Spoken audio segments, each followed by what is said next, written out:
আসসালামু আলাইকুম। এই ভিডিওতে আমরা কথা বলবো আমাদের php.ini ফাইলটা নিয়ে, যেটা দিয়ে আমরা আমাদের ওয়ার্ডপ্রেসের সাইটকে কিভাবে সিকিউর করতে পারি সেটা আমরা দেখব। আমরা আমাদের আগের মতোই আমাদের টিউটোরিয়ালে ফেরত যাচ্ছি। এখানে আমরা নিচের দিকে গেলে আমরা php.ini ফাইলকে ইউজ করে কিভাবে আমরা আমাদের সাইটকে সিকিউর করতে পারি সেটার ব্যাপারে এখানে কিছু ইনফরমেশন দেওয়া আছে। আমরা কিছু ফাংশন ডিসেবল করে রাখতে পারি, যেই ফাংশনগুলো আমাদের প্রয়োজন পড়বে না আমাদের ওয়েবসাইটের জন্য, বা আমাদের এই ফাংশনগুলো অফ রাখলে আমাদের ওয়েবসাইটে কোনো ধরনের কোনো প্রভাব পড়বে না। এরকম যদি কিছু ফাংশন থাকে, সেই ফাংশনগুলো আমরা ডিসেবল করে রাখবো, কারণ এই ফাংশনগুলো অ্যানাবল থাকলে হ্যাকার বাইরে থেকে এই ফাংশনগুলো ইউজ করে স্ক্রিপ্ট ঢুকাই দিতে পারে বা স্ক্রিপ্ট মডিফাই করতে পারে।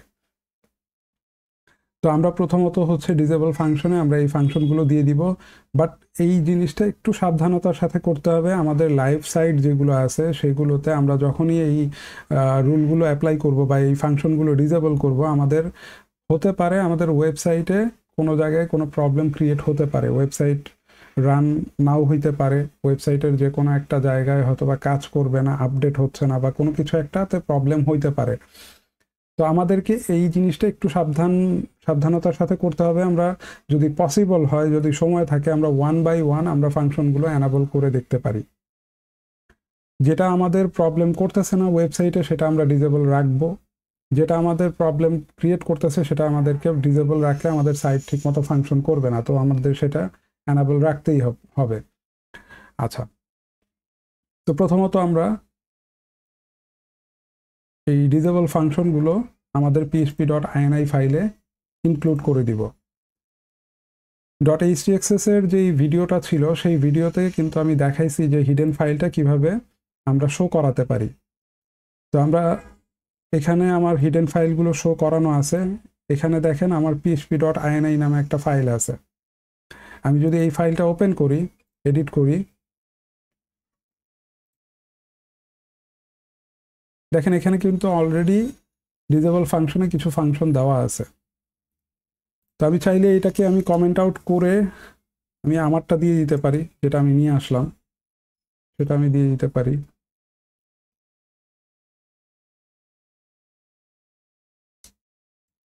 এটা আমি অফ করে রাখলাম, অফ করে এটা দিয়ে দিলাম।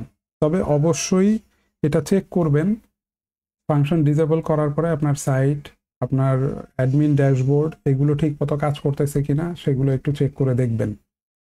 যাই হোক, আমি এখানে সেভ চেঞ্জেস করে দিচ্ছি। আবার চলে যাচ্ছি আমি এখানে। এখানে আরও কিছু সিকিউরিটি স্টেপস আছে যেগুলো আমরা অবশ্যই ফলো করব, এবং এগুলো আমরা এখানে যেভাবে আছে এভাবে আপডেট করার ট্রাই করব। যেমন এখানে যে ফাংশনগুলো আছে expose_php, এটা যদি আমি অফ রাখি তাহলে যেটা হবে, আমার পিএইচপি ভার্সনটা হ্যাকার যদি আমার হচ্ছে এটা দেখতে চায় এইচটিটিপি হেডার ফাইলটার মাধ্যমে, সেটা কিন্তু দেখতে পাবে না। আমি যদি এক্সপোজ পিএইচপি যদি অফ করে রাখি, prevents disclosure of PHP version from being sent in HTTP header. HTTP হেডারের ইনফরমেশন যদি তার কাছে কোনোভাবে যায়, সে যদি এই হেডারের ইনফরমেশনটা পায়, সে যেন এই ইনফরমেশনটা না পায় যে আমি কোন পিএইচপি ভার্সনটা ইউজ করতেছি। এটা আমি expose_php ইকুয়ালস টু অফ যদি দিয়ে রাখি, অফ করে রাখি, অফ অপশনটাই যদি ইউজ করি, তাহলে এটা সে দেখতে পাবে না। আমি ডিসপ্লে ইরোরটাও অফ করে রাখতেছি, কারণ ডিসপ্লে ইরোরটা অফ না রাখলে যেটা হয়, বাইরে থেকে হ্যাকার আলটিমেটলি আমার ওয়েবসাইট ভিজিট করে দেখতে পাবে যে হচ্ছে ইরোর আসতেছে, এবং এই ইরোরটা কেন আসতেছে, কোন ফাংশনের জন্য আসতেছে, বা কোনটা আমার হচ্ছে ডিসেবল আছে, কোনটা অ্যানাবল আছে, সে এটার ইনফরমেশনটা পেয়ে যায়। তো আমি এটা তাকে দিতে চাচ্ছি না, আমি ডিসপ্লে ইরোরটাও অফ রাখবো। ফাইল আপলোডটা আমি অফ রাখতেছি। এটা আসলে এইচটিটিপি ফাইল আপলোড, মানে আপনার ওয়েবসাইটের মাধ্যমে যদি কেউ ফাইল আপলোড করতে চায়, এরকম অপশন যদি আপনার ওয়েবসাইটে থাকে তাহলে আপনি অন করে রাখতে পারেন। যদি অপশন এরকম না থাকে যে আপনার ওয়েবসাইটে কোনো ফাইল আপলোড করার কোনো অপশনই নাই, আপনি কেন এই ফাইল আপলোড ফাংশনটা অন করে রাখবেন? এটা আপনি অফ করে রাখবেন। এটা খুবই ইম্পর্টেন্ট, এটা অফ করা অফ করলে আপনার সিকিউরিটিটা আরেকটু বাড়বে। এরকম আরও অনেকগুলো ফাংশন আছে, allow URL include register globals, allow URL f open, এগুলো আমরা অফ করে রাখতেছি। এগুলো নিয়ে আপনারা একটু গুগলে যাবেন, গুগলে গিয়ে একটু সার্চ করে দেখবেন, এগুলো সম্পর্কে জানবেন। এগুলো অফ রাখলে কি হবে, অন রাখলে কি উপকারটা হয়, সেগুলো আপনারা একটু চেক করে দেখে আসবেন। যাই হোক, আমি এই ফাইলটা কপি করে নিচ্ছি।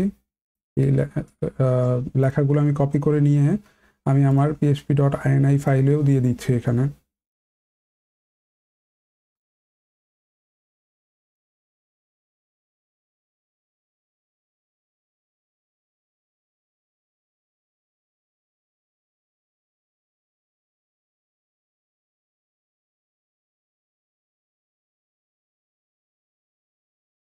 তারপর আমি সেভ চেঞ্জেসে ক্লিক করে দিচ্ছি। বাট আবারও বলতেছি, এই জিনিসগুলো দেওয়ার পরে, আপডেট করার পরে অবশ্যই সাইটগুলো চেক করে দেখবেন যে সাইটে কোনো প্রবলেম হচ্ছে কিনা।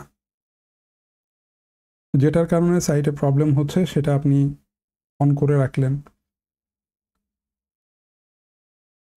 আচ্ছা, তো এই মোটামুটি php.ini দিয়ে আমরা মোটামুটি এই পর্যন্তই করতে পারবো বেসিক ওয়েতে।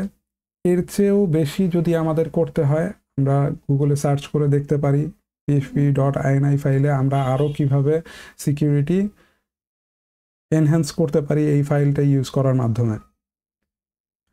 তো যাই হোক, এই ভিডিওতে আমরা এতটুকুই দেখব যে php.ini ফাইলে আমরা কিভাবে আমরা এই ফাংশনগুলো ইনক্লুড করে আমরা কিভাবে সিকিউরিটিটা এনহ্যান্স করতে পারতেছি। নেক্সট টিউটোরিয়ালে আমরা অন্য আরেকটা হয়তো বা টপিক নিয়ে, সিকিউরিটি টপিক নিয়ে আমরা আবার আসবো। সেই পর্যন্ত ভালো থাকবেন। আল্লাহ হাফেজ।